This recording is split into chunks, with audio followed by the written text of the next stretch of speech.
Stephen Curry is one of the greatest modern players to grace the NBA, but there's still so much you don't know about. Addictions. Nearly killing an NBA player. Helping an inmate escape jail. Here's 10 things you don't know about Stephen Curry. First, let's talk about Steph's mouth guards. Did you know that you probably can't even afford one of his game-worn mouth guards? I mean, one literally sold for $25K, but if they're worth that much, haven't you ever wondered why every single game, Steph purposely ruins them? Well, it all started when Steph was in college, playing for Davidson. In one game, he suffered a devastating injury. I got elbowed in college my junior year and kind of busted my lip open. Ever since, he hasn't played a single game without a mouth guard. But the way he chews on it created controversy. Steph admitted that he wears the same mouth guard for 6 games straight. Only 12 different ones per season. And dentists around the globe were pissed. One dentist said Steph chewing up his mouth guard was a bad influence on kids. Because not only was he making it cool to purposely damage his mouth guard, him constantly touching it was putting bacteria in his mouth. Now, for years we've seen Steph's mouth guard chewing as an iconic ritual, but recently, before Steph even had the chance to admit the real reason why he chews on his mouth guards, ESPN dropped a stat proving their own theory. Apparently, Steph's free throw shooting is deeply affected by him chewing his mouth guards. In 2014, while keeping his mouth guard in place, he shot 89% from the line, but over the next 2 seasons, while chewing on his mouth guard, he shot 92%. A 3% increase. So, because his shot improved, Steph chews on mouth guards every time he steps up, and ever since, he hasn't gone a single season without shooting over 90%. How is that even possible? Well, Steph talked about his real reason, and it got himself roasted. I just chew on it like crazy. It kind of calms me down, especially when I'm at the free throw line. Yeah. I kind of get in my rhythm. Okay, all right. Well, maybe did you wear it when you played golf with the president? No. Maybe you wouldn't have triple bogeyed the 18th, you know? Maybe next time. What if I told you Steph has a disease that could ruin his life? See, Steph was well on his way to becoming the greatest shooter ever. Throughout his career, he made three-pointers 43% of the time, until his shot hit an unusual decline. Out of nowhere, Steph went on his worst shooting slump ever. His shot dropped down to 36%, but regardless, he was still voted into the All-Star game. Till at the event, in front of the entire world, Steph had one of the worst shooting games of his career. Now instead of his typical 43%, he was only shooting 23%. So, he practiced and practiced, but nothing was working, something was wrong, and Steph knew it. So, he did the only thing he could think of, visit the doctor, but that's when Steph found out some devastating news. Low-key, he was suffering from an eye disease, causing blurred vision, and Steph's eyesight was declining quickly. So, as soon as the world found out, he was asked about it during interviews. But luckily, doctors had a possible solution. Special contacts. And what happened when Steph put them in? Yeah, his three-point shooting reached a career-high 51%, and Steph publicly gave all the credit to his new contacts. Steph is not a violent player, but in the 2015 NBA Finals, he put an NBA player in the hospital. The Cavaliers came out with a game plan, believing they had Steph's kryptonite, and in Game 2, all because of one player, Steph had one of the worst games of his career. Not only did he shoot 5 for 23, 18 misses from 3. This man shot 2 for 15, and he had more turnovers than assists. In Steph's biggest game, he choked that bad. How was that even possible? Well, the very next day ESPN put Steph on blast, all thanks to Matthew Dellavedova. Throughout the first 2 games, fans felt like Steph was getting clamped. I mean, I couldn't even open Twitter without seeing the stats. But we all know how much Steph loves social media. So, he instantly needed revenge. Steph came out for Game 3 on fire, shot after shot, he couldn't be stopped. But even though he had 7 threes and dropped 27 points, Dellavedova was there the whole way. Having his best game, diving on loose balls, and tightly guarding Steph. Not only did Dellavedova drop his own 20-point game, this man was playing his heart out, literally, until it turned out Steph was so difficult to defend, Dellavedova put his life on the line. And people realized something was up, because after the best game of Dellavedova's career, he didn't even show up to the post-game press conference. And that's when everybody found out Dellavedova was rushed to the hospital. Severe cramping and dehydration was just the beginning of what Dellavedova was diagnosed with. And not only were doctors concerned, Dellavedova's own teammate admitted that Steph almost killed him. He competed harder than anybody I've ever seen in my life, bro. He was literally about to die in the playoffs. Like, literally, bro. We in the back after the game, like, Steph almost killed this man. Now, what did Steph have to say about this situation? Well, he just let his game do the talking, because, for the rest of the series, Steph cooked Dellavedova and the Cavs. Averaging over 26 points a game, Steph carried the Warriors to 3 straight wins and secured the championship. But see, what you heard, I mean, that ain't even close to Steph's darkest secrets. Low-key, he has an addiction, and the world found out during one of the biggest games of his career. Steph and the Warriors were up 3-2 ready to close out the series, but this man went the entire first half, missing every single one of his shots. So, as Steph headed back to the locker room, he knew there was only one thing he could do. Steph couldn't resist his urge, he needed his fix, and when Steph came back out, he turned into a monster. Steph came out in the second half on fire, and in the fourth, he not only dropped 23 points, he went 8 for 8 from the line and hit the dagger 3 to close out the series. But what really went down at halftime? Well, the truth is, Steph just had to watch Hoopify. Yeah, even Steph is a fan, so why aren't you? Subscribe.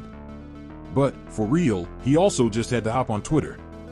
Because whenever he's having a bad game, he needs fuel from his haters, and when he was asked why he does it, all he could say, That's pure entertainment for me.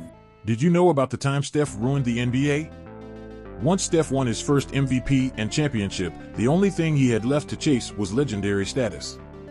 So, this man came out the next year, having one of the greatest seasons in NBA history.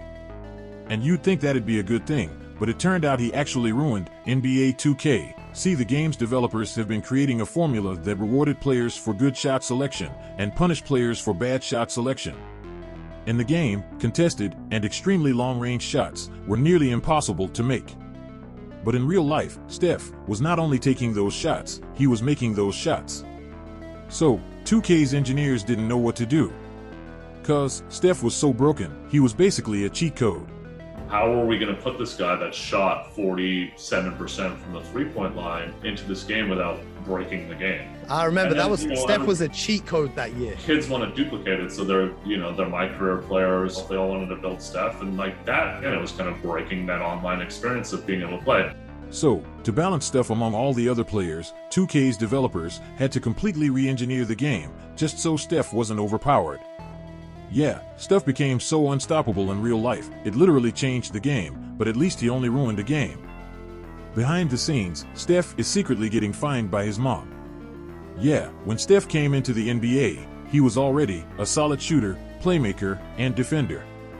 But one part of his game was so bad, he needed help from his mom. So, they put together a little agreement, forcing him to fix his problem. And if he didn't, it was gonna cost him millions.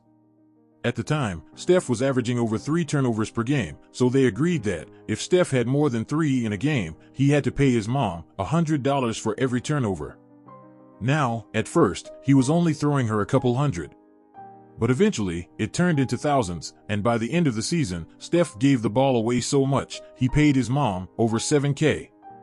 So, even though he put so much money on the line, Steph was never able to get over his turnover habit and kept averaging 3 turnovers a game. But recently reporters found out about Steph's bet and also how he's stealing moves from kids. See, over the years Steph's dribble moves have gone viral, like the time he made Chris Paul play Twister, got Rudy Gobert dizzy, and literally made Marcus give up. If you think Steph came up with those moves, you're wrong. Because Steph is stealing moves from children. Yeah, when Steph hosted one of his Curry Select camps, a high schooler pulled a move that even Steph was hyped about. That player was Dennis Smith Jr., and at first nobody knew him or the move. Until shortly after, because Steph pulled it to a Team USA practice and embarrassed a trainer with it. Now, of course, an NBA player humiliating someone like this, the video instantly went viral, racking up nearly 10 million views. And Dennis Smith Jr. definitely noticed, because he immediately tweeted about it, admitting he's the one who put Steph onto the move. Steph was caught red-handed, but hey, just 30 minutes later, at least he admitted it. saying, "Yup, always a student of the game." Now, at least Dennis Smith was in high school, but that ain't the only move Steph stole. Because, recently he's been studying 10-year-olds. During a Ball is Life camp, a 10-years-old went ballistic, and once Steph witnessed a kid a third of his age moving like that, Steph just had to hop on Instagram and admit what was coming, saying, "Yo, I just learned 2 new moves. Damn. Steph's really been in the NBA longer than that kid's been alive, and he's still learning. That's crazy." But not as crazy as Steph's secret bet that won him a championship. During the 2016 NBA Finals, Steph's Warriors went up 3-1, and because Steph was confident they'd close out the series, he bought an expensive cigar for his championship celebration. But that purchase became the biggest regret of his life. For 3 straight games, Steph and the Warriors completely choked, becoming the first team in NBA Finals history to blow a 3-1 lead. And after his historic meltdown, Steph felt he didn't even deserve to smoke, but instead of just trashing the cigar, he gave it to his best friend and told him to keep it for his next championship win. And well, Steph must have been final, because that summer, not only did he force the Warriors to form an absolute super team the very next year in the 2017 Finals. Steph had his greatest championship performance so far to win his 2nd ring. And well, I don't know what dude was happier about, the fact he became a 2-time champion or could finally smoke. Because he was so excited, he instantly grabbed the cigar and smoked it on live TV. But see, Steph has more than just a sick mind, he's literally helping inmates escape jail. Recently, Steph researched a case making headlines involving a man named Julius Jones. Julius had been in prison for nearly 2 decades, and this case stood out to Steph because he saw Julius claim he was framed for a crime he didn't commit. And what Steph found out next kept him up at night. Wednesday, 9:47 p.m., the night of the murder, one family pulled up and noticed a carjacking by a man in a red bandana, but right when the man saw them, he opened fire and fled the scene. The family's dad, Paul, was bleeding out and eventually passed away. So, detectives opened an all-out investigation and promised the family that justice would be served. They gathered all the evidence they could and eventually tracked down the weapon, which was wrapped in a red bandana, and they found it inside Julius's home, and he was arrested.